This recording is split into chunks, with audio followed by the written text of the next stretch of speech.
अस्सलाम वालेकुम नाज़रीन, आप देख रहे हैं नसीम ज़रहट पाकिस्तान। पाकिस्तान में जो सबसे बड़ा इस वक्त स्कैंडल सामने आ रहा है और ये अब 3-4 दिन गुजर गए इस पे, वो है गंदम की दरामद जो हुई है। गंदम की दरामद उस कीमत पे हुई कि वो कीमत उस कीमत के मुकाबले में बहुत कम है जो कि सपोर्ट प्राइस जो पाकिस्तान के किसानों ने जिस कीमत पर बेचनी थी, जो कि सपोर्ट प्राइस गवर्नमेंट करती है गारंटी। लेकिन अगर बाज़ार में गंदम उस कीमत पे उससे 100-150 रुपये मुख्तलिफ प्राइसेस हैं, कम है उससे जो कि किसान बेच रहा है, तो किसान से गंदम नहीं खरीदी जाएगी। और बिल्कुल यही मामला सामने आया है कि किसान, अब आप देखेगा, किसान अपना स्ट्राइक पे स्ट्राइक कर रहे हैं, प्रोटेस्ट पे प्रोटेस्ट कर रहे हैं। अब उन्होंने 10 मई को कहा है कि पूरे पाकिस्तान में वो हड़ताल करेंगे। वो कह रहे हैं हमारे साथ जुल्म हो रही है, ज्यादती हो रही है, और जाहिर है जुल्म और ज्यादती हो रही है। ये एक जो पॉलिसी है, एक तरफ देखिए इससे क्या 3 मामलात बनते हैं। एक तो ये कि पॉलिसी किस नौयत की बनती है कि आप दरामद कर लें, आप एक सपोर्ट प्राइस दे दें और एक क्राइसिस सामने आ जाए कि हुकूमत कह रही जी हमें तो पता नहीं ये किसने करवाया है, ये केयर टेकर गवर्नमेंट के दौरान हुआ है। और ये कहा जा रहा है, हनीफ अब्बासी साहब वो कह चुके हैं, पब्लिकली कह चुके हैं कि इसमें पैसा खाया है मुबैना तौर पे जो केयर टेकर गवर्नमेंट है उसमें। उन्होंने काकड़ साहब का नाम भी लिया मुबैना तौर पे। अच्छा, तो एक तो ये कि जी पॉलिसी किसने बनाई। काकड़ साहब कह रहे हैं जी मैंने तो कहा था नहीं, मैंने तो कहा था इसको की ज़रूरत नहीं। फिर उन्होंने कहा जी गवर्नमेंट ने तो कुछ नहीं किया। एक्चुअली ये गवर्नमेंट ने एक ओवरऑल बात की, लेकिन अल्टीमेटली जो प्राइवेट इंपोर्टर्स हैं उन्होंने इंपोर्ट की गंदम, जिसके नतीजे में आज एक क्राइसिस है किसानों के हवाले से। लेकिन बात यह है कि जो हुकूमत है, जो मुल्क है, जो रियासत है, वो तो हुकूमत की पॉलिसी के बिना पर वहाँ चीज़ें होती हैं। तो पॉलिसी कैसी बनी जिसकी वजह से एक प्राइवेट जो इंपोर्टर्स हैं वो इंपोर्ट कर पाए। और आज ये सामने क्राइसिस है कि किसान एक तरफ रो रहा है किसान, और दूसरी तरफ याद रखें कि अगर किसान की आज गंदम खरीदें तो जाहिर है आपको और हमें और जो आम शहरी हैं उनको रोटी और महंगी मिलेगी, क्योंकि किसान की जो गंदम है वो महंगी है, क्योंकि वो सपोर्ट प्राइस हुकूमत ने गारंटी की। तो एक अजब ही तमाशा है जो लगा है, और ये पहली दफा ऐसा तमाशा नहीं लगा। ये इंपोर्ट हुई थी, चीनी की भी बात हुई थी, वो इमरान खान साहब के दौर में था कि जो चीनी थी उसको कहा जी इंपोर्ट करें, एक्सपोर्ट करें। अच्छा, नहीं एक्सपोर्ट नहीं करनी। इस्लामाबाद में ईसीसी ने कहा नहीं एक्सपोर्ट नहीं करनी, पंजाब गवर्नमेंट ने इजाज़त दे दी। फिर उसके बाद जो वहाँ भी कोई फॉरेन एक्सचेंज था जो देते हैं एक्सपोर्टर्स को, वो उनको दिया गया। उसके बाद चीनी के हवाले से एक स्कैंडल सामने आ गया। तो पॉलिसी बनाने की बजाय जो एक खिचड़ी बनती है, और खिचड़ी बनती है क्योंकि किसी को पैसा चाहिए होता है, किसी की जेब में जाता है पैसा। अब ये पैसा किसकी जेब में जाएगा, उस हवाले से अब कहा जा रहा है कि गवर्नमेंट ने फौरी तौर पे प्राइम मिनिस्टर साहब ने 2 रोज पहले उन्होंने कहा कि कैबिनेट सेक्रेटरी के तहत कि उसमें वो एक चेयरमैनशिप के तहत एक इंक्वायरी कमेटी बिठाई जाए। आज जो फाइनेंस मिनिस्टर साहिबा हैं थी उसकी केयर टेकर गवर्नमेंट की, डॉक्टर शमशाद अख्तर साहब, उनको बुलाया गया कमेटी के सामने। उससे पहले और जो अहम लोग थे उस वक्त पॉलिसी मेकिंग में, उनको बुलाया गया। अच्छा, ये तो एक डायमेंशन हो गया, उस पर देखते हैं कि भाई क्या है आगे बात कहाँ जाती है। दूसरी जो बड़ी दिलचस्प बात है नाजरीन, वो ये है कि ये अब आप सुन चुके हैं खबर कि जब 2 रोज पहले काकड़ साहब फॉर्मर प्राइम मिनिस्टर का आमना सामना हुआ। अच्छा, तो ये इन्होंने कह दिया बड़ी क्लियरली कि जी ये करप्शन हुई, और ये सुन लिया कि उन्होंने काकड़ साहब ने कहा मुझे पकड़ना है। और फिर काकड़ साहब ने क्या कहा, काकड़ साहब ने कहा फिर मैं बताऊं फॉर्म 47 के बारे में। और नाजरीन, ये भी तो एक बहुत अहम मामला है पाकिस्तान के हवाले से। इतना अहम है कि हमने पीटीआई के लीडर से सुना कि वो कहते हैं जी फॉर्म 45 पे अब जुडिशल कमीशन भी बना लें। तो काकड़ साहब जो उस वक्त केयर टेकर प्राइम मिनिस्टर थे, जो जाहिर है जानते होंगे मामलात उस वक्त के, और वो क्या जानते होंगे आपको मालूम है, यहाँ बैठ कर के जो कैंडिडेट्स थे उन्होंने आके कहा फॉर्म 47 के थ्रू धांधली हुई। तो काकड़ साहब ने वहां कह दिया पब्लिकली, उन्होंने कहा जी ये फॉर्म 47 की फिर मैं बात बताऊं। उनको थ्रेटन किया। अब तो जाहिर है लेपापोती की जा रही है कि नहीं ऐसे नहीं वैसे नहीं, लेकिन एक और ये मामला साथ वो आ गया सामने के जी, जो एक क्राइसिस है उसको और भी ज़्यादा कर दिया गया और सवालात और भी जाहिर है तेज़ी से लोग उठाएंगे। तो ये 3 मामला थे, एक पॉलिसी ऐसी कैसी बनाई और क्यों, किसने ये प्रूव किया, किसको पैसा मिला, दूसरा ये कि उधर आपने कहा सस्ता आपने लोगों को देना है, यानी रोटी सस्ती करनी है, लेकिन आप किसान से लेंगे, लेना तो पड़ेगा। और अब प्राइम मिनिस्टर साहब ने कह दिया कि हम कितना टन लेंगे, हम फौरी तौर पे खरीदेंगे किसानों से। तो वो आप देखिएगा वो जो पॉलिसी की जो नौयत है, जो हैत है पॉलिसी की, कैसी बनती है कि खिचड़ी बनती है, इधर झगड़े होते हैं, सोच विचार करके सुलझी हुई पॉलिसी नहीं बनती। और तीसरा ये जो फॉर्म 47 के हवाले से, इलेक्शन के हवाले से सामने बात उन्होंने कर दी जो मजबूत कर देती है और इस इशू को कि मैंडेट ये कितना जेन्युइन है। हमारे साथ नाज़रीन बात करने के लिए मौजूद हैं इस वक्त मेहताब हैदर साहब, सीनियर इकोनॉमिस्ट हैं, सीनियर स्टाफ रिपोर्टर हैं डेली न्यूज़ के, बहुत उनका एक्सपीरियंस है, पॉलिसीज़ को बड़ी करीब से देखते हैं, करीब से उनको यानी असेस करते हैं, इन्वेस्टिगेट करते हैं। और हमें सलीम बुखारी साहब भी शॉर्टली ज्वाइन करेंगे। प्रेसिडेंट किसान सलीम बुखारी साहब ने भी हमें ज्वाइन कर दिया है। आप दोनों का बहुत शुक्रिया। सलीम बुखारी साहब नीड्स नो इंट्रोडक्शन, हमारे चैनल के एडिटर भी हैं, अपना प्रोग्राम भी करते हैं और सहाफ़त में बड़ी दिहाइयाँ उन्होंने गुजारी हैं। मेहताब हैदर साहब ने भी, आप दोनों का बहुत शुक्रिया।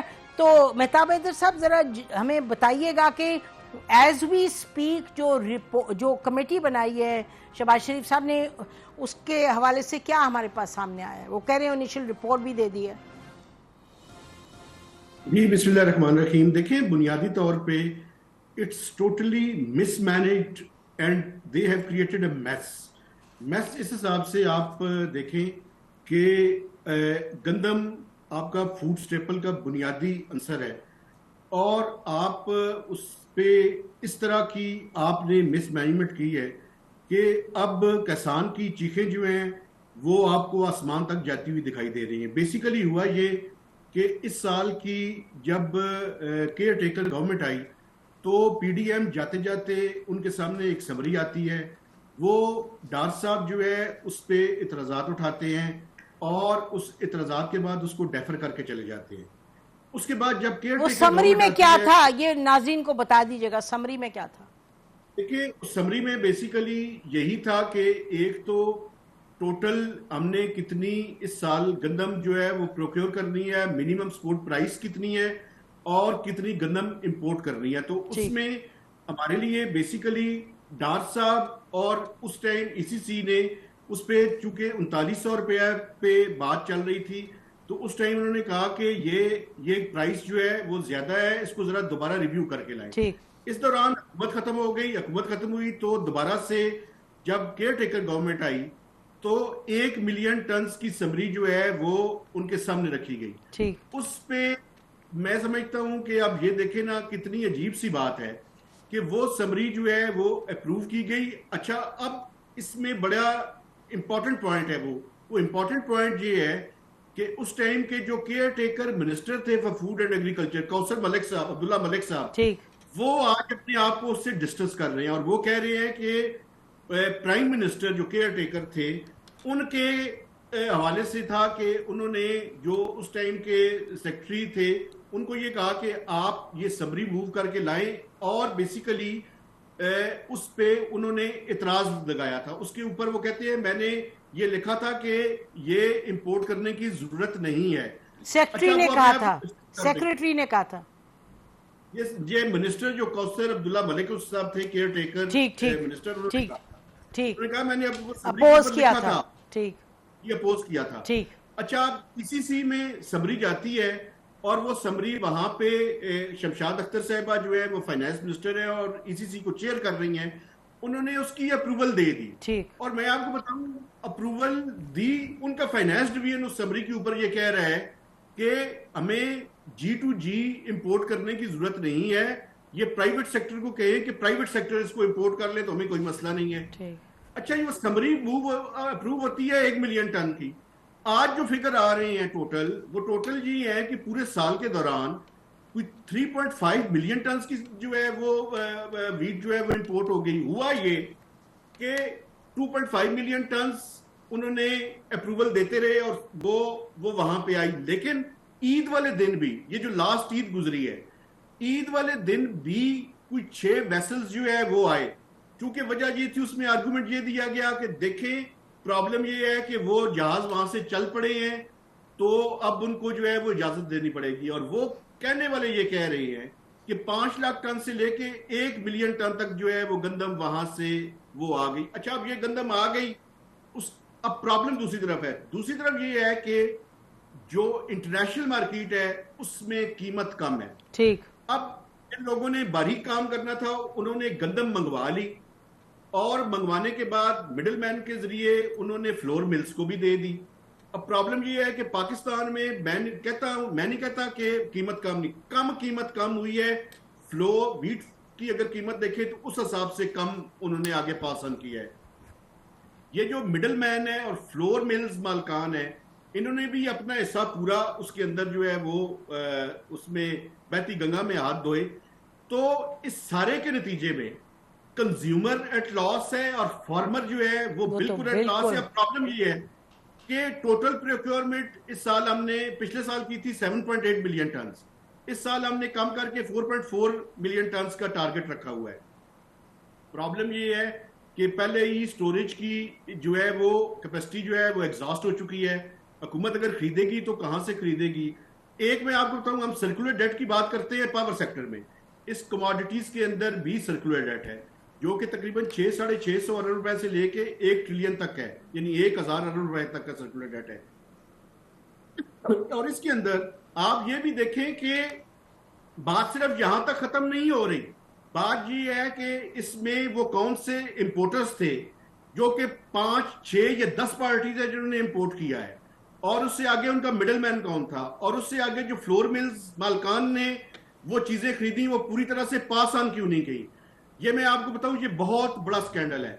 और इस स्कैंडल के नतीजे में अब क्या है, अब जो care taker, farmer care taker prime minister है, वो ये कहते हैं जी ये तो जो है वो गंदम खराब तो नहीं होती। तो भाई स्टोरेज की भी एक कॉस्ट है, उस कैरी ओवर करने की भी एक कॉस्ट है। आप स्टोरेज करेंगे उसकी कॉस्ट है, उसके लॉसेज होते हैं, उसका कौन जिम्मेदार है।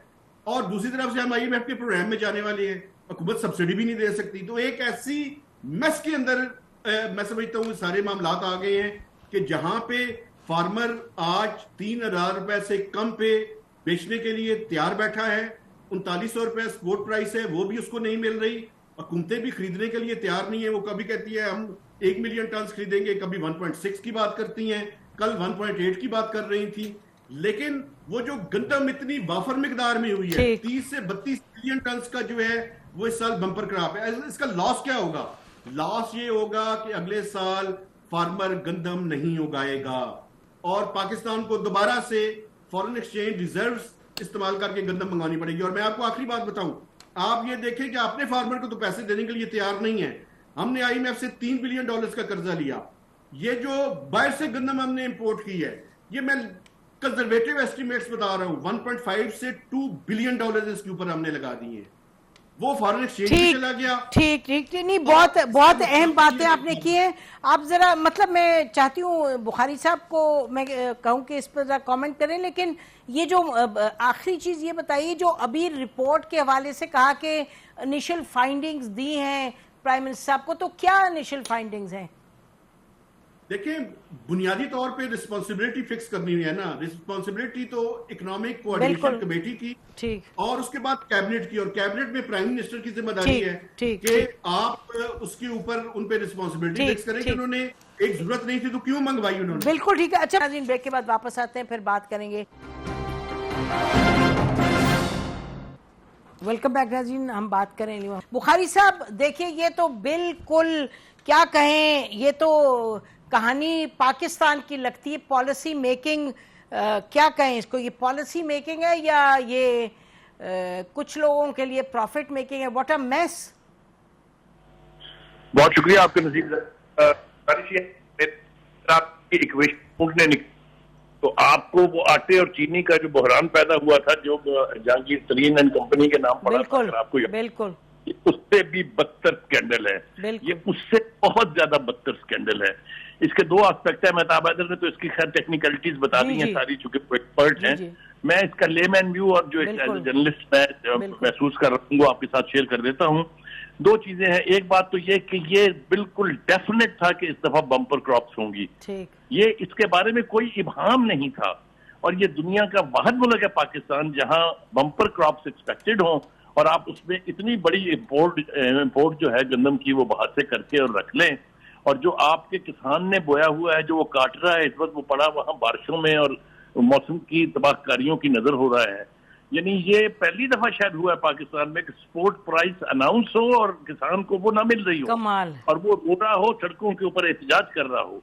इस एतबार से अगर आप देखें तो ये उससे ज्यादा गंभीर स्कैंडल है जिसका मैंने आपको अभी अब दूसरी बात जो मैं समझता हूं जिसको धोखा देने की कोशिश की जा रही है वो ये कि ये कहा जा रहा है कि जी सूबों की ये डिमांड थी। सूबे अपनी जरूरत जरूर बताते हैं, लेकिन वो ये थोड़ी कहते हैं कि फलां जगह से उसको इंपोर्ट भी कर ले आप। यानी वो तो जो क्रॉप्स अल्टीमेटली आएंगी उसके अंदर से उसके शेयर की बात हो सकती है। ये सूबों पर डाल के किसको बचाने की कोशिश की जा रही है मुझे ये मालूम नहीं है, और अगर सूबों का कसूर है जाहिर है वो भी सामने आना चाहिए, लेकिन POCSO is the institution responsible for this, जो गंदम के बारे में फैसले करता है हतमी। और इस एतबार से अगर आप देखें तो इतना कुछ हुआ है, अब वो लाइमलाइट में आता है कि नहीं, क्योंकि जिनकी चीजों पर कमीशन बन जाए, कमेटियां बन जाए, वो हमें कभी आज तक पता चला नहीं कि उसमें क्या हुआ है। बल्कि एक आम तासुर ये है कि जी कमीशन और कमेटियां बनाई जाती हैं कुछ लोगों को बचाने के लिए। तो ये सूरत हाल है। मेरे ख्याल से जो कुछ हम देख रहे हैं वो बिल्कुल मेहताब ने ठीक कहा, अगली दफा उन्होंने धमकी दे दी है कि हम गंदम नहीं बोएंगे, और अगर ऐसा होता है तो वो खौफनाक यानी क्राइसिस आएगा, बहरान आएगा जिसका तस्वुर भी नहीं किया जा सकता। इस वक्त दो सूरत हाल का सामना है हमें, एक ये कि किसान सड़कों के ऊपर हैं, एहतजाज कर रहे हैं। आज ही खोखर साहब जो उनके सब हेड हैं उन्होंने ऐलान किया है कि हम मुल्तान से शुरू करेंगे, और वो कितना तवील जो है वो एहतजाज होगा। एक अजीबो गरीब सूरत हाल मुझे दिखाई दे रही है, किसान अपनी गंदम जला रहे हैं, आपने वो मंजरनामे वो वीडियो देखी होंगी। ये तो एक बहुत ही गंभीर और खौफनाक सूरत हाल की तरफ इशारा करती हैं। अच्छा बुखारी साहब, इतनी गंभीर सूरत हाल है और ये क्या कहें, अल्फाज भी नहीं है हमारे पास कि आप देखिएगा कि जो जिम्मेदारी जिसकी है उसका पता ही नहीं चलता। यानी कि जैसे आपने कहा कमीशन बना के बस बात खत्म हो जाएगी, और it is such a serious issue. ये तो इतनी क्रिमिनल हरकत है ये जिसने किया है, लेकिन कोई पूछने वाला नहीं है। आप नैब के केसेस कर दें, फिर उनको खत्म कर दें, फिर पकड़ भी लें, फिर छोड़ भी दें। अब ये देखें ना, ये कम है किसी नैब के केस है कि आपने गलत पकड़ा, और ये अब आप देखें कितने लाखों लोग इस पे उनकी जिंदगी पर ये असरअंदाज हो रहा है, and it makes a joke of policy making in this country. देखिए बिल्कुल आपने सही कहा। मैं आपसे अर्ज करूं कि ये मामला हशप इसलिए नहीं होगा कि एक तो पिछले बहरान में आपको मालूम है कि किसान जो है वो सड़कों पर नहीं थे, किसान इस तरह के शदीद यानी मुजाहरे नहीं कर रहे थे, एहतजाज नहीं कर रहे थे। दूसरी सूरत हाल ये है कि ये पता इसलिए चल जाएगा अल्टीमेटली अगर तहकीकात सही हों और ये एहतजाज किसी नतीजे पर पहुंचे अगर, तो यकीनी तौर पर पता चलना चाहिए और उन लोगों को इबरत का निशान बना देना चाहिए जिन लोगों ने इतना बड़ा खिलवाड़ पाकिस्तान के साथ किया है। आप अंदाजा कीजिए, हम आराम से $1 बिलियन की बात कर रहे हैं। जरा पाकिस्तानी रुपए में तस्वुर करके देखिए कि ये कितनी रकम है। किसी ने कोई इंटरनेशनल कोटेशन नहीं ली हैं, किसी ने कॉम्पीट करने वाली मार्केट में कहीं और से गंदम देखी नहीं है। का तासुर ये दिया जा रहा है कि शायद यूक्रेन से हमें सबसे सस्ती गंदम मिली है।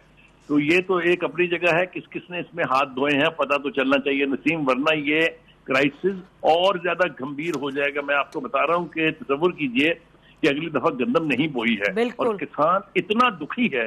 यानी जो स्पोर्ट प्राइस 39,000 हो और वो 25,000 पे बेचने के लिए तैयार हो। अभी एक और खौफनाक मंजरनामा जो आने वाला है वो ये है कि अगर अर्ली मॉनसून रेंज आती है, अभी तो गंदम पूरी कटी नहीं है, वो अगर खेतों में कट के पड़ी होगी या थ्रेशिंग के लिए पड़ी होगी या थ्रेशिंग के बाद खुले मैदान में पड़ी होगी, तो जरा तस्वुर कीजिए क्या होगा। और अगर इनमें इनके पास यानी स्टोर करने की कैपेसिटी नहीं थी जैसा मेहताब ने कहा, तो फिर उस गंदम को इंपोर्ट करना और ज्यादा बड़ा क्राइम है। तो ये तो पूरा मंजरनामा बहुत गंभीर है, बहुत गंभीर है। बुखारी साहब, इधर तो यानी कि मादर पिदर आजाद है पॉलिसी मेकिंग भी, क्योंकि कोई पूछता नहीं, किसी को अकाउंटेबिलिटी नहीं होती, किसी को अजाला नहीं किया जाता, कोई भुगतता नहीं है। There is nobody who is punished. तो ये देखिए ना, ये तो मजाक लगता है। मुल्क की पॉलिसी है, ये कोई मजाक है। बहरहाल इसमें मुझे लगता है कि हम जर्नलिस्ट की बड़ी जिम्मेदारी होगी कि हम इस पर we keep pushing the matter, और ये नहीं कि ये एक ब्यूरोक्रेटिक तरीके से इसको अंडरनीथ द कार्पेट छुपा दिया जाए। आप दोनों जी, मैं आखिरी जुमला इजाजत दें आप। मैं समझता हूं कि इसको अब छुपाना आसान नहीं है, इसलिए कि ये बिल्ली थैले से बाहर आ गई है। किसान इतने मैसिव लेवल पर एहतजाज करने जा रहा है। Media is live to this situation. मैं समझता हूं कि नेशनल मीडिया ने अगर इसके अंदर गैर जिम्मेदारी का मुजाहरा किया या इसको हशप करने का हिस्सा बने तो इससे बड़ी बेशर्मी की कोई बात हो नहीं सकती। जी, और ये मेहताब साहब, बात ये कि एक तो अगर जैसे अभी प्राइम मिनिस्टर साहब कह रहे थे कि हम इतने टन खरीद लेंगे किसानों से, वो करें और बहुत अहम है, लेकिन वो काफी तो नहीं है, क्योंकि पता तो ये करना है कि ये किसने मजाक बनाया, हु कमिटेड दिस क्राइम, के इस तरह की आप इंपोर्ट करें और हालात ये पैदा करें मुल्क के। आप ये देखिए ना मैम कि एक ऐसे वक्त में जब सबको पता था कि बम्पर क्रॉप है, आप फेडरल जो एग्रीकल्चर कमेटी है उसकी प्रोजेक्शंस को सामने रख रहे हैं जी। उनकी प्रोजेक्शंस को सामने रखते हुए उन्हें पता था कि 30 से 32 बिलियन टन जो है साल की पैदावार है, और फिर भी खरीद लिया। आप जाने यानी उस सीजन से पहले आप 35 लाख टन या 40 लाख टन जो है वो मंगवा लेते हैं। बिल्कुल। और आपको पता है कि स्पेशल मार्केट में प्राइस कम है और यहाँ पे प्राइस ज्यादा है जी। तो ये अब प्रॉब्लम ये है कि गंदम ज्यादा पैदा हो जाए तब भी प्रॉब्लम, गंदम कम पैदा हो तब भी प्रॉब्लम।